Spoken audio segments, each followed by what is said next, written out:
Students আসসালামু আলাইকুম, আশা করি তোমরা সকলে ভালো আছো। তো আজ আমি তোমাদের সাথে আলোচনা করব তোমাদের তৃতীয় শ্রেণীর বাংলা বই থেকে তোমাদের দ্বিতীয় সাময়িক পরীক্ষা বা দ্বিতীয় প্রান্তিক মূল্যায়নে কেমন প্রশ্ন হতে পারে তেমন একটি চূড়ান্ত মডেল প্রশ্ন নিয়ে তোমাদের সাথে আলোচনা করব। তো আশা করি তোমরা উপকৃত হবে। তো চলো এখানে দেখে না যাক। দেখো, এখানে প্রথমে রয়েছে নিচের অনুচ্ছেদটি পড়ো, 1 ও 2 নম্বর ক্রমিক প্রশ্নগুলোর উত্তর লেখো। এখানে এই অনুচ্ছেদটি পড়তে হবে তোমাদের। এটা রয়েছে একা একটি দুর্গ। এখান থেকে অনুচ্ছেদটি তুলে দেওয়া হয়েছে। এখানে যে মোস্তফা কামাল পরীক্ষার মধ্যে সোজা হয়ে দাঁড়িয়ে চালাতে লাগলেন গুলি, এখান থেকে শেষ পর্যন্ত এখান থেকে রয়েছে তুলে ধরা হয়েছে। তো এখানে প্রথমে যে প্রশ্ন রয়েছে এটা তোমরা পড়ে নিও, আমি যদি পড়তে যাই তাহলে অনেক সময় লাগবে। তো এখানে দেখো, একদিকে নিচে প্রদত্ত শব্দের অর্থ লেখো যে কোনো 5টি। এখানে হয়তো 7টি 8টি দেওয়া রয়েছে, তোমাকে 5টি লিখতে হবে। এখানে আছে অকুতোভয়, বীর, বীরশ্রেষ্ঠ, পরীক্ষা, সমাহিত, গোলা, ভূষিত। এগুলো তোমরা পারবে, বইয়ে রয়েছে।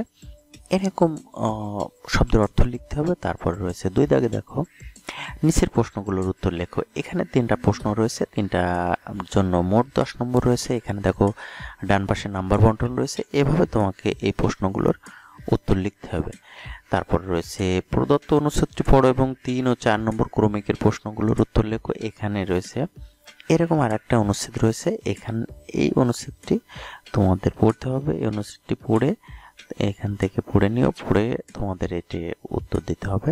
তো এখান থেকে তোমরা পড়তে পারবে। তারপরে এখান থেকে পড়ার পরে এখানে রয়েছে দেখো, নিচে কয়েকটি শব্দ ও শব্দার্থ দেওয়া হলো।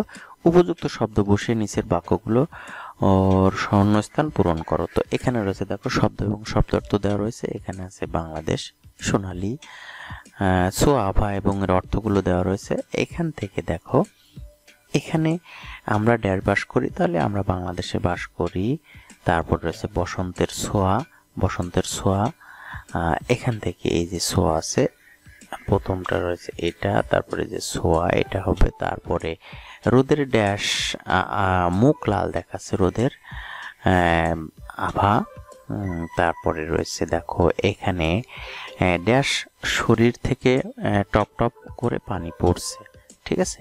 তো এখানে দেখো সিক্ত বা ভেজা, ভেজা শরীর থেকে টপ টপ করে পানি পড়ছে। তারপরে পাকা পাটের রং ড্যাশ, কি হবে, এটা হচ্ছে পাকা পাটের রং, এই যে সোনালী, ঠিক আছে। এটার উত্তর তখন এটা হবে। তোমরা উপরে পড়লেই বুঝতে পারবা। তারপরে দেখো 4 নম্বর, নিচে প্রশ্নগুলোর উত্তর লেখো। এখানে 3টি আছে, 3টির জন্য তুমি পাবে 15 নম্বর, ঠিক আছে। উপরের অংশটি পড়লে তোমরা এই প্রশ্নগুলোর উত্তর সহজে দিতে পারবা এবং এগুলোর উত্তর তোমরা বাসায় বসে তৈরি করবা। তারপরে দেখো, এখানে নিচের যে কোনো 5টি ক্রিয়াপদের চলিত রূপ লেখো। এখানে 5টির জন্য 5 নম্বর। যেমন আছে দেখিব, তো দেখিবার জন্য হবে দেখব, করিয়া করে, উড়িতেছে উড়ছে, বলিবে বলবে, পড়িয়াছি পড়েছে, তারপরে ঘুরিয়া ঘুরে, করিতে করতে। এরকম ভাবে এটির উত্তর দিতে হবে। তারপর রয়েছে দেখো, এখানে 6 দাগ, নিচের অনুচ্ছেদটি পড়ে কে, কি, কোথায়, কিভাবে, কখন, কেন, কখন শব্দগুলোর যে কোনো 5টি একবার ব্যবহার করে 5টি প্রশ্নবোধক বাক্য তৈরি করো। তো এখানে এটি পড়ে 5টি প্রশ্নবোধক বাক্য তৈরি করতে হবে। যেমন আরেক ভাষা শহীদের নাম আব্দুল সালাম। তো এখানে এটা হতে পারে যে আরেক ভাষা শহীদের নাম কি, ফেনী জেলায় তার বাড়ি। তো এখানে হতে পারে কোথায় দিয়ে আমরা করতে হবে, তার বাড়ি কোথায়। এভাবে প্রশ্নগুলো করা যাবে। তারপরে তিনি ঢাকায় চাকরি করতেন, তিনি এখানে আবার কোথায় দিয়ে করতে পারে, তিনি কোথায় চাকরি করতেন। তারপর ভাষার টানে তিনি কোথায়, তিনিও গেলেন মিছিলে। এখানে বলতে পারি কেন তিনি মিছিলে গিয়েছিলেন। এভাবে আমরা প্রশ্নগুলো করতে পারি, ঠিক আছে। তারপরে রয়েছে এই যে এক সময় পুলিশের গুলি এসে লাগলো তার শরীরে, তাহলে কখন গুলি এসে লাগলো তার শরীরে। এভাবে আমরা প্রশ্নগুলো করতে পারি। তারপরে ভাষা শহীদদের এইখানে আরেকটা যে কে, কে গেছিলেন মিছিলে, এটাও এখান থেকে প্রশ্ন করা যেতে পারে। এইভাবে আমরা এখান থেকে প্রশ্ন করবো এই পাঠটি পড়ে। তারপরে রয়েছে দেখো, নিচের 7 দাগে, নিচের যে কোনো 5টি যুক্তবর্ণ কি ভেঙে দেখাও, যুক্তবর্ণ দিয়ে একটি করে শব্দ তৈরি করে বাক্য গঠন করো। তো এখানে রয়েছে উমুগায়, দন্ত ছয়তা, এরকম আছে মধ্যাহ্ন সময়, যেমন গ্রীষ্ম, গয়রাফলা গ্রাম, মধ্যাহ্নটা, তাহলে হতে পারে কণ্ঠ, তার কণ্ঠটি খুব সুন্দর। এরকম ইংলিশ হয় এখানে অঞ্চল, চঞ্চল এরকম হতে পারে। এই ময়, বয়, ফলা, লম্বা এরকম হতে পারে। ঠিক আছে, এ দিয়ে পরে একটা বাক্য তৈরি করতে হবে। তো তারপরে এখানে দেখো 8 দাগে রয়েছে বিরাম চিহ্ন বসিয়ে অনুচ্ছেদটি লেখো। তো বিরাম চিহ্ন বসিয়ে অনুচ্ছেদটি লিখতে হবে। তো এখানে কেমন হতে পারে দেখো, এখানে কোনো বিরাম চিহ্ন নেই, দাড়ি কমা কিছুই নেই, তোমাকে বসাতে হবে। যেমন আমি যদি বসাই এখানে আজ বৃহস্পতিবার, এখানে একটা দাড়ি বসবে। তারপরে এই দিন শেষের 2 পিরিয়ডে অন্য রকমের কাজ হয় এখানে, তাহলে এখানেও একটা দাড়ি বসবে, এখানে একটা দাড়ি বসবে। আনন্দে ভরে ওঠে, আনন্দে ভরে ওঠে কি, আনন্দে ভরে ওঠে আমাদের মন, তাহলে এখানে একটা দাড়ি বসবে। তারপরে হাসি আনন্দে ভরে থাকে পুরোটা সময়, পুরো সময়টা। ঠিক আছে, বা পুরোটা সময় এখানে একটা পড়বে। তারপরে তাই আমরা সবাই বৃহস্পতিবারের অপেক্ষায় থাকি। ঠিক আছে, এরকম ভাবে দাড়িগুলো বসাতে হবে।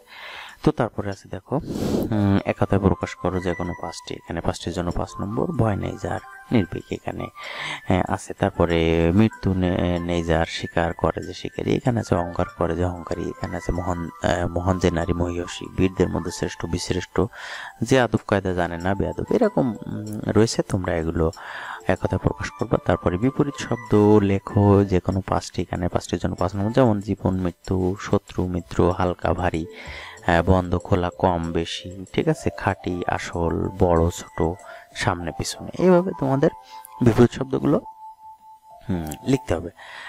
তারপরে রয়েছে নিচের চরণগুলো পড়ো। 11 দাগে নিচের চরণগুলো পড়ো এবং প্রশ্নগুলোর এখানে কি উত্তর দাও। তো এখানে এই যে কবিতার লাইন তুলে দেওয়া হয়েছে, আমাদের দেশে হবে সেই ছেলে কবে, এখানে আদর্শ ছেলে এখান থেকে দেওয়া হয়েছে। এইটা পড়ে তোমাকে, এটা পড়ার পরে, এটা তোমাদের বইয়েও রয়েছে, এটা পড়ার পরে তোমাকে এখান থেকে প্রশ্নগুলোর উত্তর দিতে হবে। এখানে 10 নম্বরের প্রশ্ন রয়েছে। যেমন প্রদত্ত কবিতা অংশের কবিতার নাম ও কবির নাম লেখো, এটা লিখতে হবে তোমাদের। যে আদর্শ ছেলে যে কবির নাম রয়েছে সেটা লিখতে হবে। তারপরে প্রদত্ত চরণগুলোর মূল ভাব 5টি বাক্যে লেখো, এবং এই যে কবিতাটি রয়েছে এর মূল ভাবটি লিখতে হবে। তারপরে মানুষ হইতে হবে কিভাবে 3টি বাক্যে লেখো। ঠিক আছে, এখানে যে বিষয়গুলো রয়েছে এখান থেকে 3টি বাক্য তোমাকে লিখতে হবে।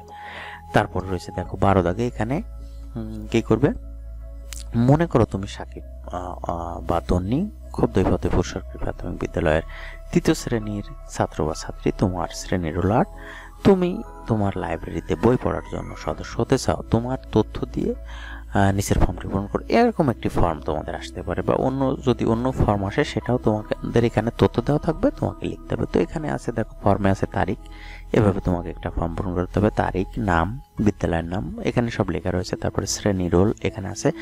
যদি কোনোটা না থাকে তাহলে সেটা তুমি নিজের মতো লিখতে পারবা। যদি শ্রেণী বা রোল লেখা না থাকে তাহলে নিজের মতো করে সেটা লেখা যাবে, যে 3য় শ্রেণী বা রোল নাম্বার নিজের মতো। যদি থাকে তাহলে তোমাকে সেটাই লিখতে হবে, যেহেতু এখানে রয়েছে তাহলে সেটাই তোমাকে লিখতে হবে। তো তারপরে জন্ম তারিখ যেটা তোমাকে লিখে দিবে, এখানে যদি না থাকে তাহলে লিখে দিবে তোমার মতো করে। তারপর পিতার নাম, তারপরে কোন ধরনের বই পছন্দ, এখানে গল্প, ছড়া, কবিতা, যে কোনো ধরনের বই হতে পারে সেটা লিখে দেবে। ঠিক আছে, এরকম ধরনের ফর্ম তোমাদের আসতে পারে। তারপরে দেখো এখানে একটা চিঠি বা দরখাস্ত দুটোই আসতে পারে, যে কোনো একটি। তো এখানে একটা দরখাস্ত দেওয়া হয়েছে তোমাদের, দেখো। তারপরে মনে করো তোমার নাম লামিয়া, তুমিও তোমার সহপাঠীরা বিদ্যালয়ে স্বাধীনতা দিবস উদযাপন করতে চাও, এজন্য প্রধান শিক্ষকের নিকট আবেদনপত্র লিখো, এর জন্য 5 নম্বর। তো এখানে একটি আবেদনপত্র বা দরখাস্ত তোমাকে প্রধান শিক্ষকের নিকট লিখতে হবে, তার জন্য তুমি 5 নম্বর পাবে। ঠিক আছে, পরিশেষে যেটা রয়েছে 14 দাগে, এটার জন্য 10 নম্বর। একটি রচনা লিখতে হবে 200 শব্দের ভিতরে, 200 শব্দের মধ্যে, যেমন আমাদের দেশ, স্বাধীনতা দিবস, আমাদের গ্রাম বা বাংলাদেশের পাখি, এরকম যে কোনো বিষয় সম্পর্কে, যে কোনো একটি বিষয় সম্পর্কে তোমাকে 200 শব্দের মধ্যে একটি রচনা লিখতে হবে। ঠিক আছে।